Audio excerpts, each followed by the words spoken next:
आप सभी का आज विशेष बैठक में या संवाद में मैं बहुत स्वागत करता हूं। इससे पहले कि मैं प्रवेश करूं गंभीर विषय में, सभी वैष्णवों को नमन करते हुए मैं मंगलाचरण में आज वैष्णवों को ही प्रणाम करूंगा।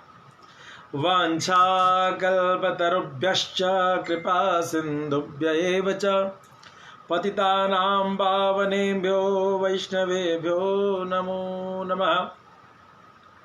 भगवत बंधुओं, वर्तमान में एक विषय चल रहा है जो विषय अत्यंत ही गंभीर है और जिससे हिंदू जनमानस बहुत ही भटकते हुए से दिखते हैं। मेरे पास भी हमारे जो अनुयायी गण हैं, आप सभी के द्वारा यह चर्चा आई कि जगत गुरु पीठाधीश्वर रामभद्राचार्य जी महाराज के द्वारा एक वक्तव्य आया है, जिस वक्तव्य में उनकी कुछ ऐसी बातें हैं जिन बातों के कारण मर्यादा पुरुषोत्तम भगवान श्री राघवेंद्र सरकार और चतुर्भुजी भगवान श्रीमन नारायण में कुछ भेद और कुछ ऐसे मतांतर को प्रस्तुतिकरण करने की चेष्टा की गई है। यद्यपि जगत गुरु के श्री चरणों में इस दास का कोटिशः नमन, लेकिन जैसे हर वृक्ष से किसान कुछ न कुछ, या जो बच्चे हैं वो कुछ न कुछ अपेक्षा करते हैं, आम के वृक्ष से आम ही और केले के वृक्ष से केला है, ठीक उसी प्रकार से जगत गुरु पीठ को सुशोभित करने वाले आचार्य श्री रामभद्राचार्य जी से हम सभी की अपेक्षाएं कुछ और रहती हैं। मगर पता नहीं किन कारणों से, कुछ अपरिहार्य कारणों से आप सदैव कुछ न कुछ ऐसे वक्तव्य दे देते हैं जो वैष्णव कुल को चोट पहुंचाती है, साथ ही साथ हिंदू जनमानस में भ्रम को उपस्थित करती है। तो आवश्यकता होती है कि जब हिंदू जनमानस में उठ रहे शंका को दूर करने के लिए हम सभी को बीच में भी आने के लिए, ये सत्य है कि आप बड़े विद्वान हैं और शब्दों के वाकजाल के अच्छे खिलाड़ी हैं, मगर फिर भी कुछ ऐसी बातें जो हृदय को चोट पहुंचा देवे, हृदय में भेद उपस्थित कर देवे, ऐसी बातों को बोलने से आपको परहेज करना चाहिए। हिंदू जनमानस एक हो, इनमें मतांतर न हो, ऐसी चेष्टा ही आपको अपनी विद्वता से करनी चाहिए।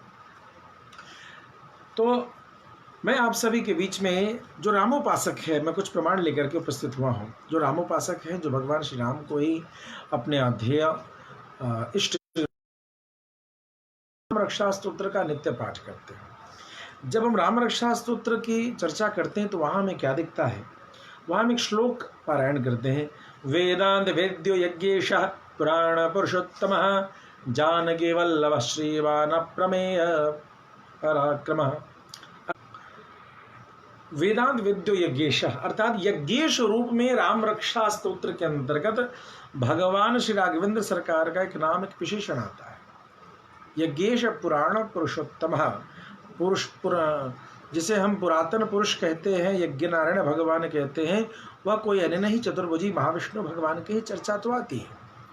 तो इस प्रकार से राम रक्षा स्तोत्र के अंतर्गत भी भगवान के श्रीमन नारायण का वर्णन दिखता है। अब आते हैं जो लक्ष्मी नारायण के उपासक हैं, वो नित्य प्रति विष्णु सहस्रनाम की उपासना करते हैं। आप सभी भगवत बंधुओं के बीच में कहना चाहूँगा कि प्रमाणों की श्रृंखला में महाभारत का प्रमाण बड़ा ही श्रेष्ठता के साथ महत्तम अवस्था में उसे रखा जाता है, लिया जाता है, स्वीकार किया जाता है। महाभारत के अंतर्गत विष्णु सहस्रनाम वर्णन है और उस विष्णु सहस्रनाम के अंतर्गत भी रामो विरामो विरजो मार्गो नियो नयो नयः वीर शक्तिमताम श्रेष्ठो धर्मो धर्मविदुत्तमः, अर्थात भगवान श्रीमन नारायण का एक नाम रामो विरामो करके वहां भी भगवान विष्णु और श्री राम में एकात्मता, एक अवस्था की परिभाषा दी जा रही है, समझाया जा रहा है। भगवान श्रीमन नारायण के 1000 नामों में से एक नाम श्री राम है, जिस नाम को चरितार्थ करने भगवान मर्यादा पुरुषोत्तम श्री राघवेंद्र सरकार के रूप में अवतरित हुए और उन्होंने अपनी मर्यादाओं की स्थापना की। मुझे बड़ा आश्चर्य होता है जब मैंने सुना कि जगत गुरु जी कहते हैं वेदों में ऐसा वर्णन नहीं आया है। मैंने थोड़ा उपनिषदों को विचार किया कि चलिए देखते हैं राम भगवान श्री राघवेंद्र सरकार की व्याख्या या उनकी उपासना खंड की व्याख्या करने वाले जो उनके थे वो क्या कहते हैं। उनमें से कुछ श्लोक, मैं ज़्यादा समय नहीं लूँगा, कुछ श्लोक आप सबके बीच में रखना चाहूँगा।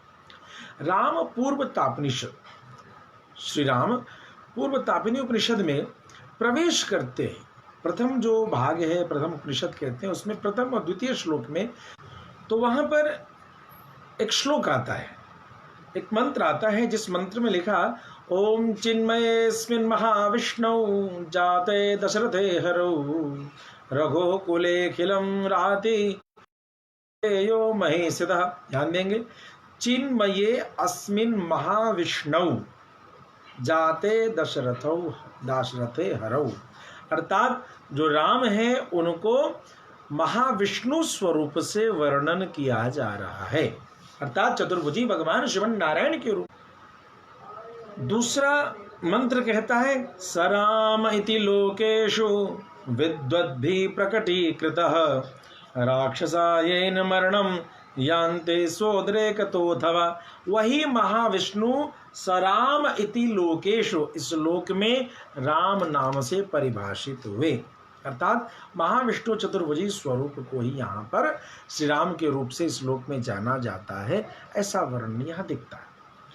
आइए इसी श्री राम पूर्व तापिनी उपनिषद के 10वें भाग 10वें उपनिषद के 7वें 8वें मंत्र को हम सभी ध्यान दें। एवं भूतम जगदाधार भूतम वंदे सच्चिदानंद रूपम गदारि शंखाब्जधरं भवारिं सयोध्यायेन् मोक्षमाप्नोति सर्वा। विश्वव्यापी राघवोऽथो तदानीम् अंतर्दधे शंखचक्रे धृत्वा रमा सहिता सानुजश्च सपत्नजा सानुगः सर्वलोके। ध्यान देंगे, यहाँ इन दो मंत्रों का जो मैंने श्री पूर्व राम तापिनी उपनिषद के अंतर्गत 10वें उपनिषद के 7वें 8वें मंत्र की चर्चा की है, यहाँ पर भगवान श्री राम के ध्यान में स्पष्ट रूप से कहा जा रहा है गदारि शंखाब्ज धरम भव। ध्यान देंगे, धरम भवारिम, अर्थात गदा शंख चक्र पद्म इन सभी को धारण करने वाले भगवान, इनका हम ध्यान करते हैं। और दूसरे में भी वही शंख चक्रे गदाब्जे, यह ऐसे राघव, अर्थात जो रमा सहित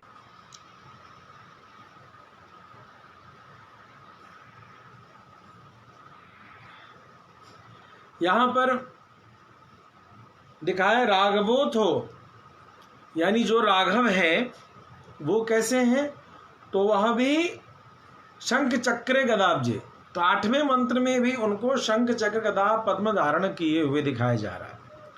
भगवती सीता का भी एक नाम रमा सहिता, धृत्वा रमा सहिता, यानी रमा मतलब लक्ष्मी के स्वरूप में, लक्ष्मी नाम से उनका वर्णन यहाँ दिख जाता है। तो अर्थात सीताराम में श्री राम उपनिषद भी अपने मंत्रों के माध्यम से श्री राम और चतुर्भुजी महाविष्णु में एकात्मता, एक अवस्था का वर्णन कर रहा है, इसकी परिभाषा व्याख्या कर रहा है। अब चलते हैं जो रामोपासना कैसे किया जाए, जिस रामोपासना में खड़ाक्षर मंत्र, जो श्री राम की उपासना की जो विधि है कैसे किया जाए, उसके मंडल कैसे बनते हैं, मंत्र का न्यास विनियोग क्या है, इन सब का वर्णन जिन उपनिषदों में किया गया है, मैं आप सबके बीच में उन्हीं उपनिषदों को लेकर के आया। श्री राम उत्तर तापिनी उपनिषद, ध्यान देंगे, इसमें प्रवेश करते ही बहुत सुंदर वर्णन है जो हर वैष्णव को जानना चाहिए। कितने सरल भाव से कहते हैं ओम, इस प्रणव व्याख्या की गई है। अकाराक्षर संभूता सौमित्र विश्वभावनः उकाराक्षर संभूत शत्रुघ्नस्तेजसात्मकः प्राज्ञात्मकस्तु भरतो मकाराक्षर अर्धमात्रात्मको रामो ग्रह। यह जो ओम है अद्भुत व्याख्या है भगवत बंधु, बड़ा आनंद आएगा।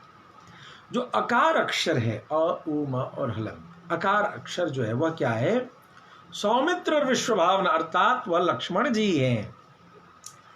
उकाराक्षर संभूता शत्रुघ्न तेजसा, और जो उ अक्षर है वह कैसा है, तो वह शत्रुघ्न जी, रिपुसूदन शत्रुघ्न जी को उकाराक्षर कहा। प्राज्ञात्मकस्तु भरतो मकाराक्षर संभव। जो भरत जी है वो क्या है, तो मकार भरत जी हैं, और चौथे कौन है, अर्धमात्रात्मको रामो ब्रह्मानंदिक विग्रह।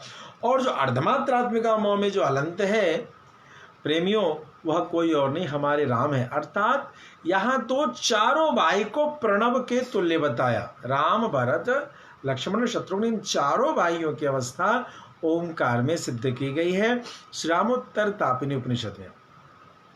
आगे इसी श्रीरामोत्तर तापिनी उपनिषद में तारक मंत्र क्या बताएगी। महादेव के पूछने पर कि जीव का उद्धार कैसे हो, वहां पर मणिकर्णिका घाट की महिमा बताते हुए भगवान श्री राम ने तारक मंत्र का उपदेश दिया है। उसी प्रसंग में अध्ययन करने पर दिखता है कि जब भरद्वाज मुनि याज्ञवल्क मुनि से पूछते हैं इन्हीं रहस्यों को, उस समय याज्ञवल्क मुनि भगवान श्री राम का ध्यान कर रहे हैं, मंगलाचरण करते हैं, तब भगवान की महिमा बताते हैं। उस ध्यान को पढ़ना होगा, उस ध्यान पर का अनुसंधान करें। उस ध्यान में वो कहते हैं विश्वाधारम महाविष्णु क्षमा दे, विश्वाधारम महाविष्णु नारायणमनामयम् परिपूर्णानंद विज्ञम परम ब्रह्म स्वरूपिणम।